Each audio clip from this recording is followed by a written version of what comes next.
Yo creo que Dios tiene una palabra para mí y espero que sea para ti también. Amén. Es una pregunta con la cual estoy peleando hace meses y cada vez es más intensa. Yo creo que todos tenemos un anhelo, uno más y otro menos quizás, pero queremos traer la presencia de Dios a nuestra vida, a nuestra casa. Anhelamos eso. Y yo creo que necesitamos verdaderamente con todo nuestro corazón buscar al Señor, preguntarle al Señor qué debo hacer o qué no debo hacer. Entonces quiero hablar, y va a ser varias veces del mismo tema porque lo voy a desarrollar bastante largo. ¿Cómo traer la presencia de Dios a mi casa? Y hoy vamos a hablar de muchos puntos de lo que deberíamos limpiar, porque para traer algo, para traer a alguien especial, se hace una limpieza general. Y yo creo que con eso empieza todo. Con eso empieza todo. Y muchos hacen pintar su casa para fin de año, muchos hacen una limpieza especial para fin de año, por costumbre quizás, o porque dicen que vienen las fiestas. Y bueno, vamos a hacer eso en una parte más importante todavía. En el mundo espiritual, vamos a limpiar nuestro corazón, vamos a limpiar nuestra casa espiritual. Vamos a empezar por ahí, porque Dios quiere hacer cosas tremendas con nosotros. Amén. Así que para traer la presencia de Dios a nuestra vida, primero necesitamos entender lo que aleja la presencia de Dios. Lo que aleja la presencia de Dios. Isaías capítulo 57:15 dice así: el alto y majestuoso que vive en la eternidad, el santo dice: yo vivo en el lugar alto y santo, o sea, apartado del mal. Ahí vive Dios. Con los de espíritu arrepentido y humilde. O sea, Dios vive en la altura, pero también vive con el de espíritu arrepentido. Ahí vive Dios. O sea, si verdaderamente hay arrepentimiento en nuestro corazón, ahí vive Dios. Amén. Entonces sigue diciendo: restaura el espíritu destrozado del humilde y revivo el valor de los que tienen un corazón arrepentido. Tremendo. Acá menciona la palabra humildad varias veces y la palabra arrepentimiento, y parecen estar relacionados. Cabe resaltar que la humildad no tiene nada que ver con escasos recursos, sino con la actitud del corazón. Una persona humilde tiene la capacidad de reconocer sus errores. La humildad nos lleva a decir: yo estoy en una miseria espiritual y necesito mucho de Dios, necesito que Dios me transforme, necesito que Dios hable a mi corazón, yo necesito ser transformado. Esa humildad nos lleva al arrepentimiento, y ese arrepentimiento lleva a que la presencia de Dios venga a nosotros. Esa es la clave, esa es la base de todo. Eso fue así en Hechos de los Apóstoles. Ellos se humillaron. Ellos, antes de Hechos de los Apóstoles, eran orgullosos y no reconocían que habían pecado. Por eso gritaron, crucifíquenlo. Pero cuando vino el Espíritu Santo sobre ellos, ellos se humillaron y dijeron, nosotros le hemos crucificado, nosotros somos culpables, ¿qué debemos hacer? Ahí hubo arrepentimiento, porque vino humillación, porque cuando vino la luz del Espíritu sobre sus vidas, ellos reconocieron su condición, y sabemos que ahí la presencia de Dios por su Espíritu descendió sobre ellos. Yo dije que hoy vamos a enfocar mucho lo que nos aleja de la presencia de Dios. Y vamos a usar varias historias del Antiguo Testamento.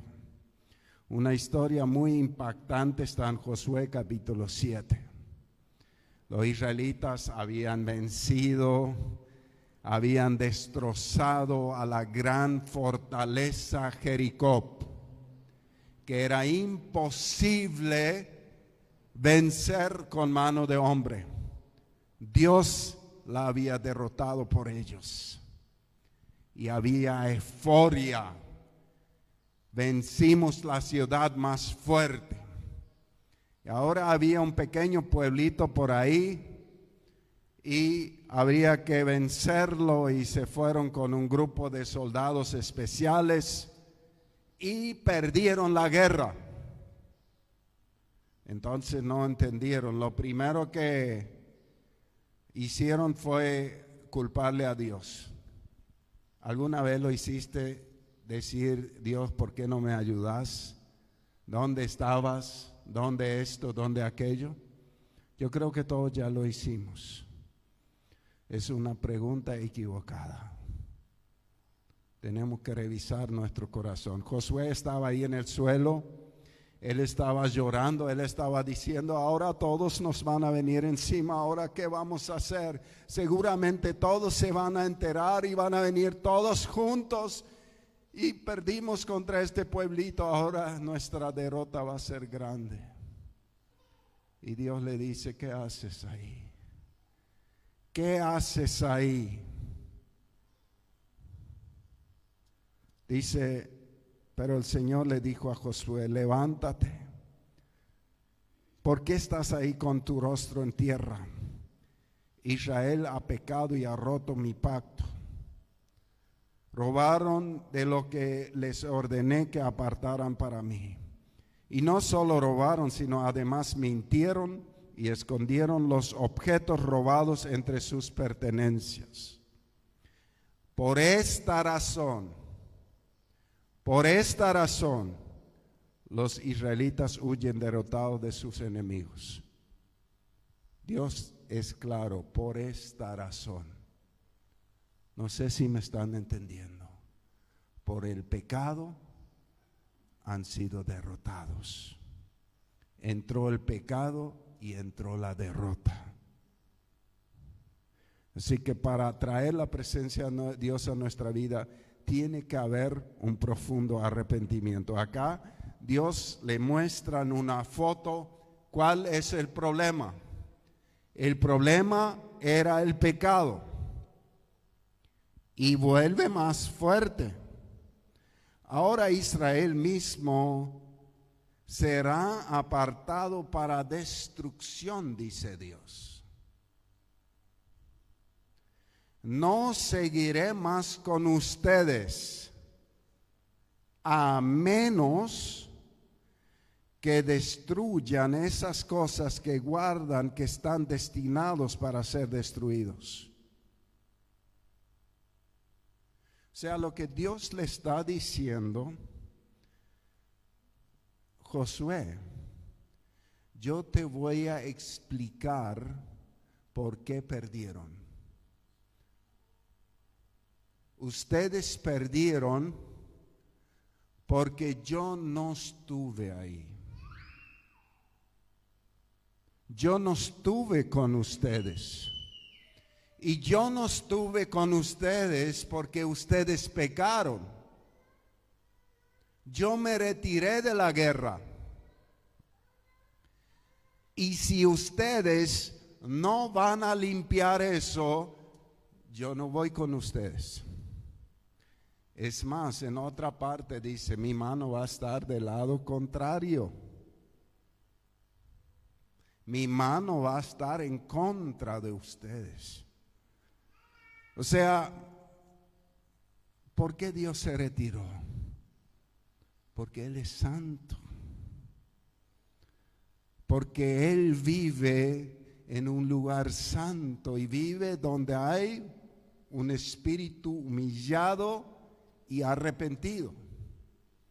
Entonces Dios le está diciendo a Josué y nos está diciendo a nosotros que lo que nosotros necesitamos hacer es revisar nuestro corazón y quitar lo que hemos hecho mal de ahí, para que Él esté ahí. No es porque es un Dios de amor que pueda convivir en el mismo corazón con el pecado. Dios es un Dios de amor, pero es un Dios santo, y el Dios santo no convive con basura. El pecado es basura. Él le dice, no seguiré con ustedes, al menos que tomen una decisión, que destruyan esas cosas. Levántate, ordénale al pueblo que se purifique, a fin de prepararse para mañana, pues esto dice el Señor, Dios de Israel. En medio de ti, oh Israel, están escondidas las cosas apartadas para el Señor. Nunca derrotarás a tus enemigos hasta que quites esas cosas que tienes en medio de ti. Esto es profundo. Algunos están luchando con alguna cosa por años. Y aquí dice la palabra, nunca derrotarás a tus enemigos hasta que quites de tu corazón lo que no le agrada al Señor. Y yo creo que esto es algo clave para traer la presencia del Señor a nuestra vida, a nuestros hogares. Hacer una limpieza.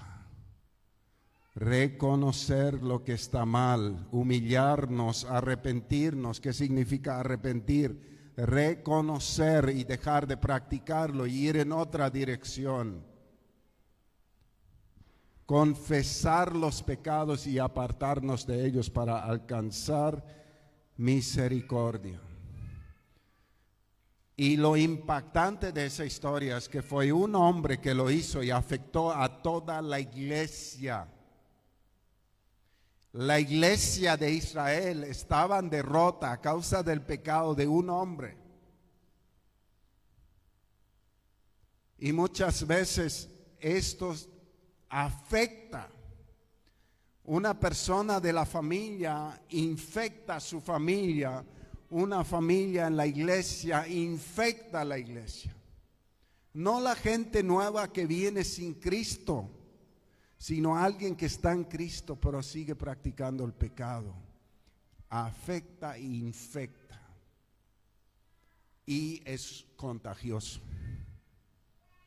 Así lo dice el último texto que hoy vamos a leer. Así que Dios se retiró y vino la derrota. Dios mismo declara, si no quitas el pecado, ya no iré contigo. Isaías 59, hay que entender el contexto, porque en el 58 el pueblo estaba ayunando. Estaban ayunando, estaban esforzándose, estaban orando, pero Dios no le escuchaba. Dios no le escuchaba y Dios le dijo, no me gusta su ayuno, porque mientras ustedes ayunan están practicando injusticia, están haciendo lo que está mal a mis ojos, no me agrada. Tremendo. Y viene el capítulo 59 y Dios le dice, escuchen Lo que Dios le está diciendo en realidad es, entiendan bien, el brazo del Señor no es demasiado débil para no salvarlos, ni su oído demasiado sordo para no oír su clamor. Son sus pecados los que los han separado de Dios. A causa de esos pecados, Él se alejó y ya no los escuchará. O sea, Él los escucha, pero no los escucha. Él escucha. Él no es sordo, dice. Su brazo no perdió fuerza, pero no responde. Y dice que son los pecados que han hecho esa separación. Hay una traducción bíblica que dice sus iniquidades, o sea, el estilo de vida pecaminoso en el cual ustedes viven ha construido un muro entre ustedes y Dios. Entonces no hay intercambio, no hay respuesta, hay silencio. Y si volvemos al capítulo 58, dice, si ustedes van a empezar a obrar correctamente, si ustedes se arrepienten y dejan de hacer lo que está mal, Dios les va a escuchar, y así como a la mañana sale el sol, así les va a salir el sol a ustedes. Así va a venir la respuesta para ustedes. Lean la última parte del capítulo 58 de Isaías, es maravilloso. Y al instante vendrá su sanidad, dice. Es tremendo, tremendo la palabra del Señor. Entonces lo que está diciendo esta palabra, una vez más, que el pecado, la iniquidad, el estilo de vida pecaminoso hace muro, hace que la presencia de Dios no venga a nuestras vidas. Y queremos que venga. Yo quiero con toda mi alma que venga. Y lo oro, no me importa ser humillado. No me importa que me regañen, que me acusen, que me culpen, que me destrocen. Si eso sirve para que pase por el fuego y todas las impurezas salgan de mí y la presencia de Dios venga de un nivel mayor a mi vida, eso quiero.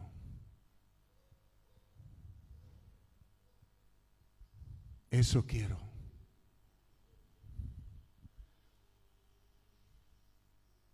En 1 Samuel capítulo 15, el verso 22,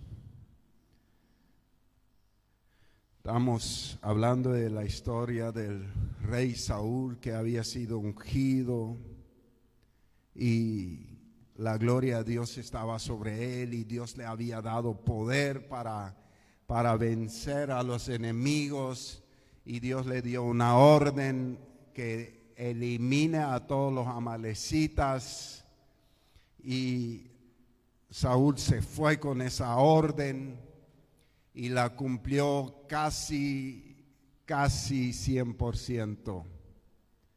95% sacó un 4, ¿verdad? Un 4 es 95, ¿verdad?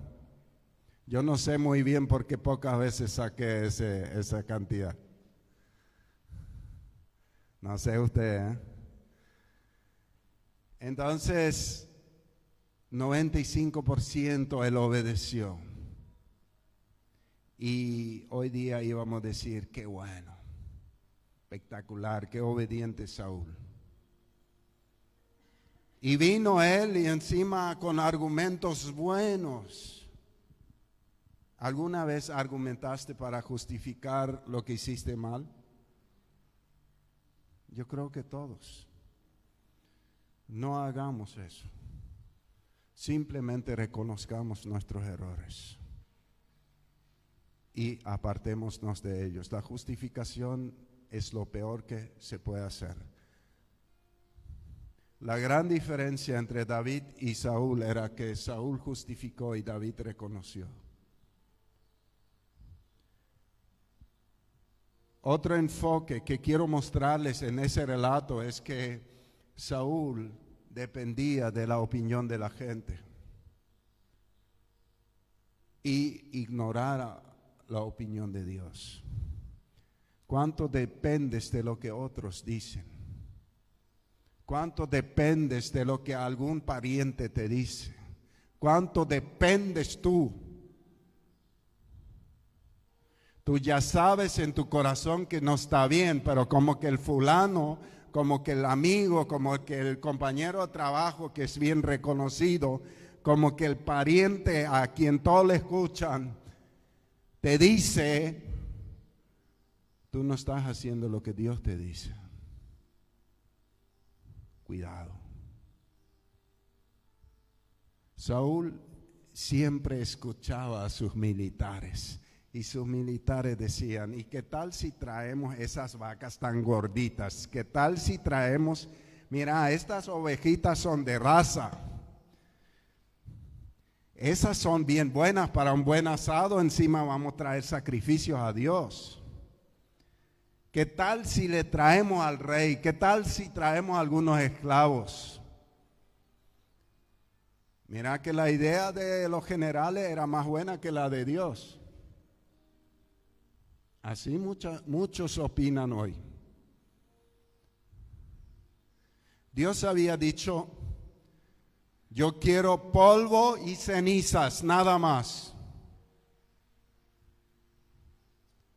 Y los generales le dicen, mira, hace esto, hace esto, hace esto. Y él lo hizo. Y yo quiero preguntarte hoy, ¿dónde está tu oído? ¿Está en las personas o está en Dios? Afila tu oído para escuchar a Dios, no a las personas.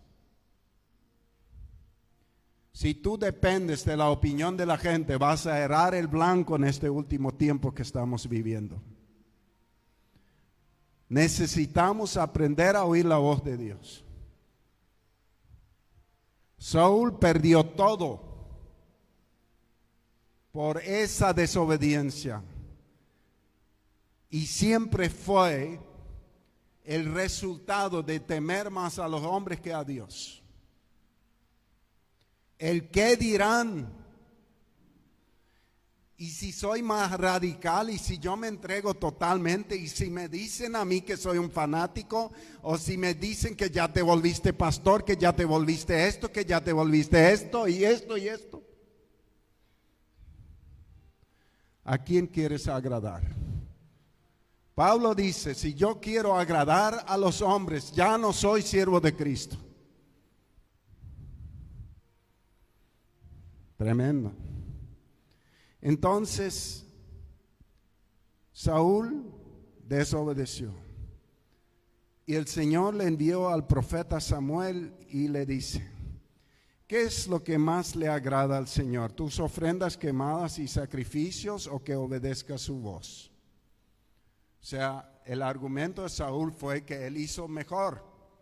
Él trajo algo para el sacrificio. Y Dios le manda a decir, ¿qué le gusta más? ¿Que seas obediente o que traigas sacrificios de tu desobediencia? Escucha. La obediencia es mejor que el sacrificio y la sumisión es mejor que ofrecer la grasa de carneros. La rebelión es tan pecaminosa como la hechicería y la terquedad tan mala como rendir culto a ídolos. Así que por cuanto has rechazado el mandato del Señor, Él te ha rechazado como rey. ¿Saben lo que fue lo peor? Lo peor no fue que Él no fue más rey. Lo peor fue que el Espíritu de Dios se apartó de Él y vino un mal espíritu sobre Él. O sea, aquí vemos algo claro para entender por qué se aleja la presencia de Dios de alguien.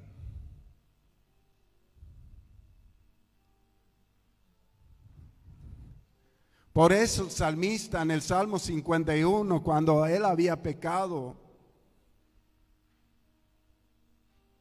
Él pide a Dios, no quites de mí tu espíritu, porque él lo vio con sus ojos en la vida de Saúl. Él lo vio como fue.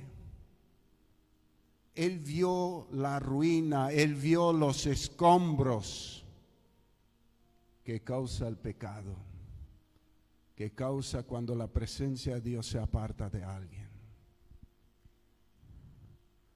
Tremendo, tremendo.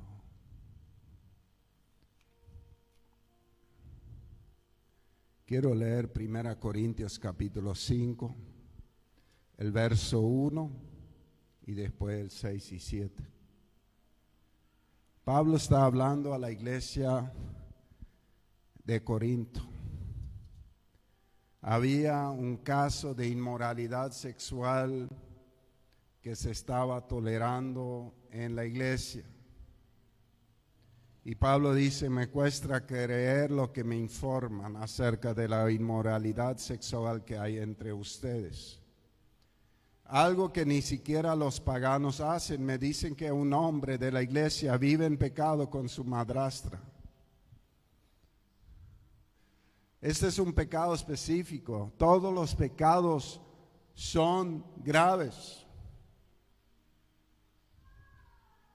Pero el pecado sexual es muy grave.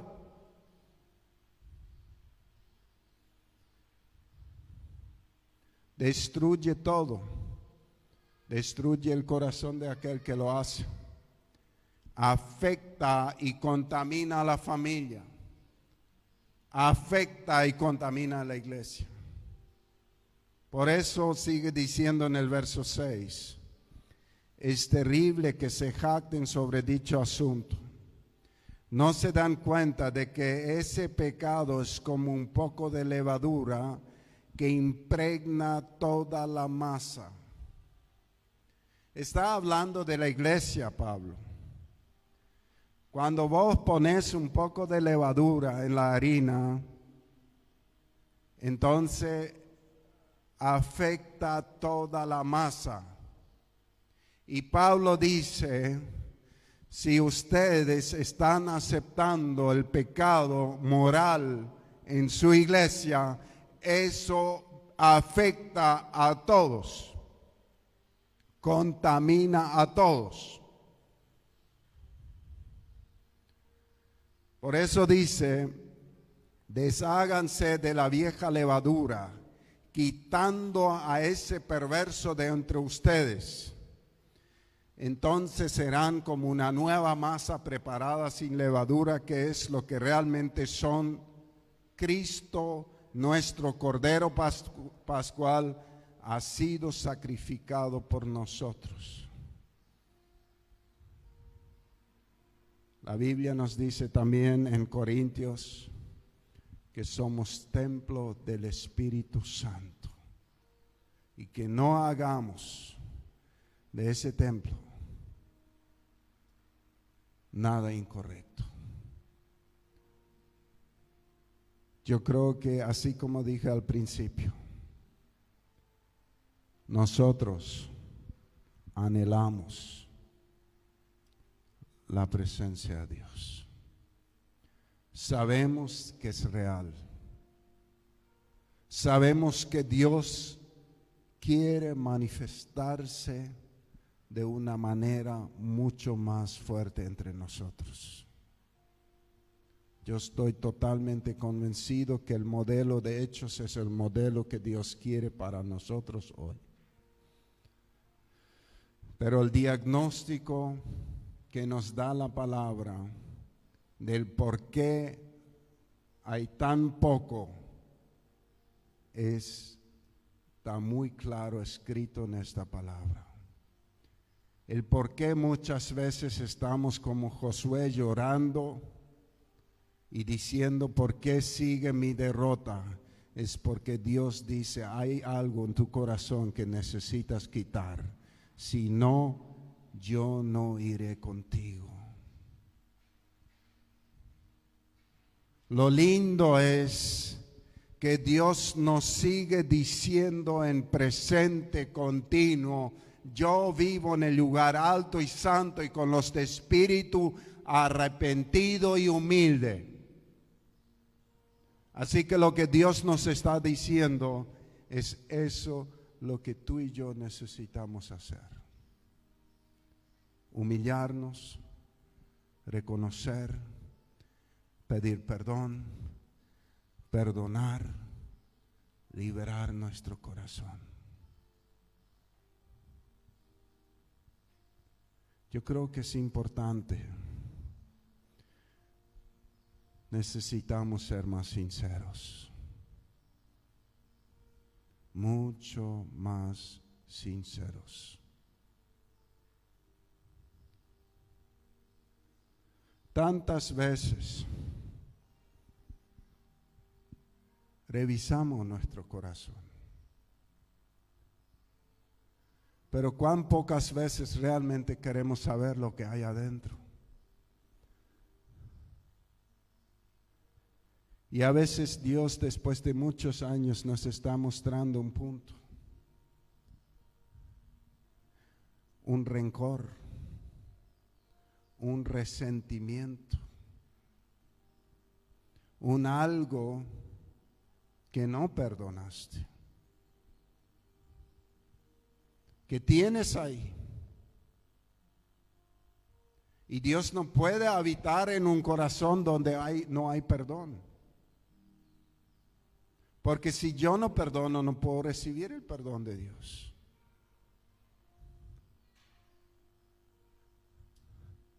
Necesitamos liberar nuestro corazón. Atiendan bien. Dios no me ha puesto como juez entre David y Saúl.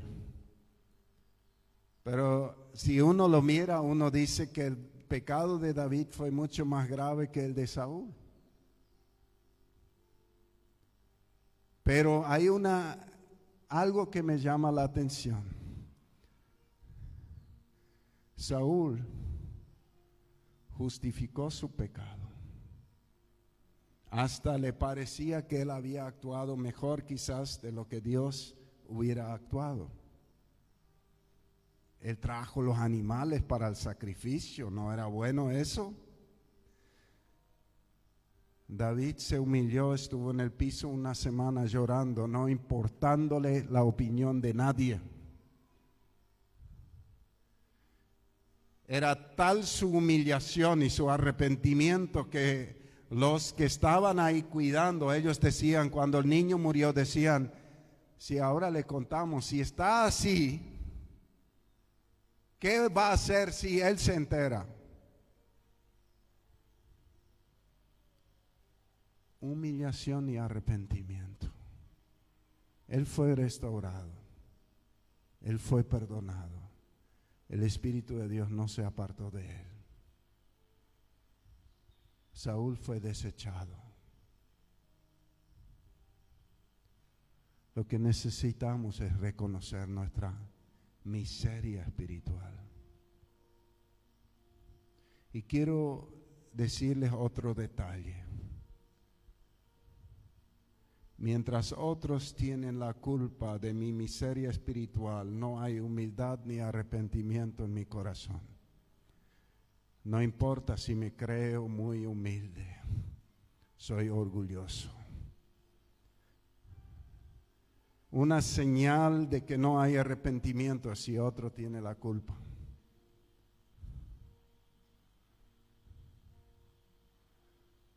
Y el diablo siempre nos quiere señalar a otros. Si no fuera por fulano, yo estaría bien.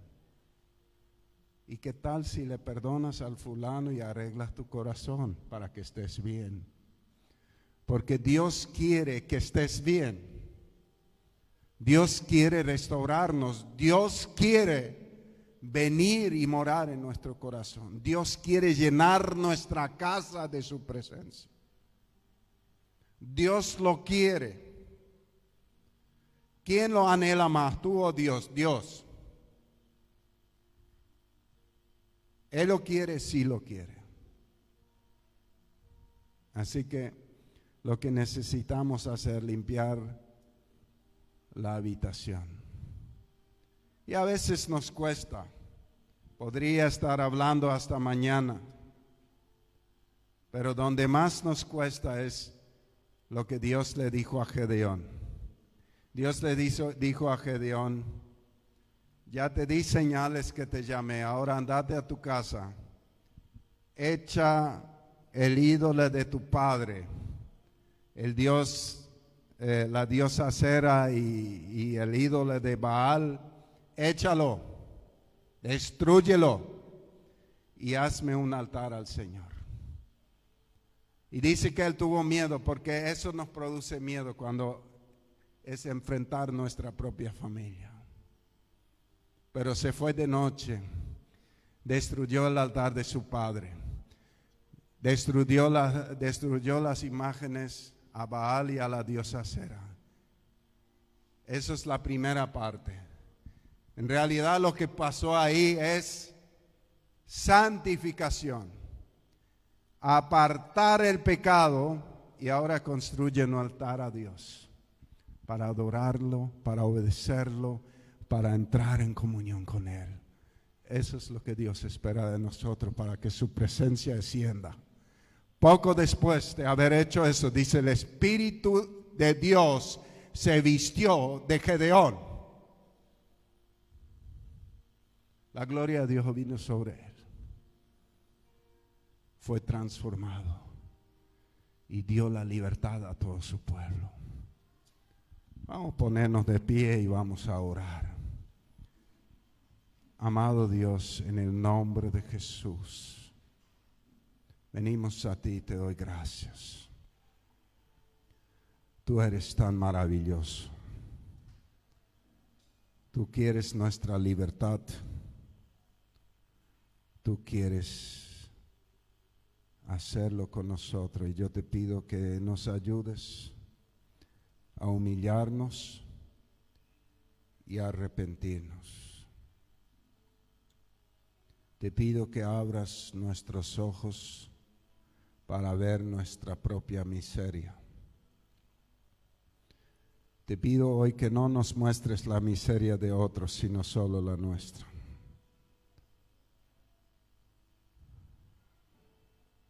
Señor, y danos el arrepentimiento.